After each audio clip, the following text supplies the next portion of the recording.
हे दोस्तों, कैसे हो आप लोग। Chapter number 3 pair of linear equations in two variables class 10th में ये चीज़ सबको परेशान करती है कि भाई कंसिस्टेंट, डिपेंडेंट कंसिस्टेंट और इनकंसिस्टेंट का मतलब क्या होता है। देखो, लीनियर इक्वेशंस ना दो रहती हैं जिनको जनरल फॉर्म में लिखते हैं a1x plus b1y plus c1 equals to zero, a2x plus b2y plus c2 equals to zero. a1 a2 b1 b2 c1 c2 constants होते हैं और ये वेरिएबल्स होते हैं। तो इनको जब हम ग्राफ पे प्लॉट करेंगे ना, तीन पैटर्न्स बन सकते हैं। इक्वेशन हमेशा एक लाइन के फॉर्म में होती है।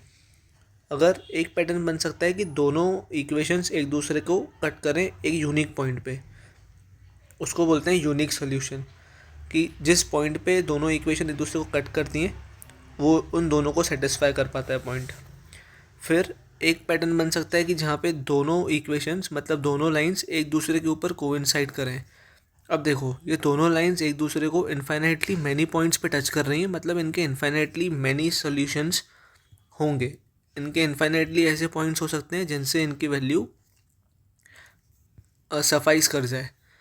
फिर तीसरी कंडीशन बनती है जिसमें दोनों इक्वेशंस एक दूसरे के साथ पैरेलल हों, जिनमें ये कभी भी एक दूसरे को टच नहीं कर सकती, तो कभी कट भी नहीं करेंगी, और अगर कट नहीं करेंगी तो फिर इनका कोई भी सोल्यूशन एग्जिस्ट नहीं करेगा, तो ये नो सोल्यूशन होता है।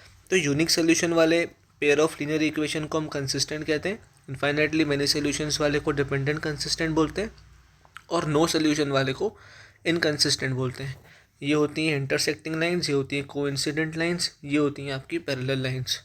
अब दो इक्वेशंस दी हुई हों, उनको पहचानेंगे कैसे कि वो यूनिक है, इनफाइनाइटली मैनी सोल्यूशंस है कि नो सोल्यूशंस है। तो ये फॉर्मूला होता है भाई, देखो a1/a2 b1/b2 के इक्वल अगर नहीं है तो यूनिक सोल्यूशन। अगर a1/a2 b1/b2 c1/c2 के तीनों इक्वल हैं तो इनफाइनाइटली मैनी सोल्यूशंस। ये बहुत काम आता है। पर अगर मैं इन दोनों को इक्वल कर लूँ और इसको नॉट इक्वल बना दूँ, जैसे कि ये वाला केस है, तो वो बनता है नो सोल्यूशन का। ये देखो भाई एग्जांपल्स तीनों के यूनिक सोल्यूशन है अगर, तो देखो ये a1 है, ये a2 है, a1/a2 हो जाएगा 2/4 1/2। ये b1 है, ये b2 है, 3/9 बनेगा 1/3, तो 1/2 इज़ नॉट इक्वल टू 1/3। ठीक है, ये कंडीशन सफाइस हो रही है।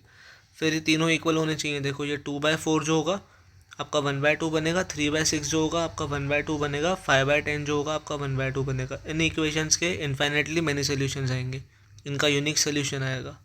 ये आपका इनकन्सिस्टेंट मतलब पैरेलल लाइंस। देखो 2/4 is 1/2, 3/6 is 1/2, but 5/6 is not equal to 1/2।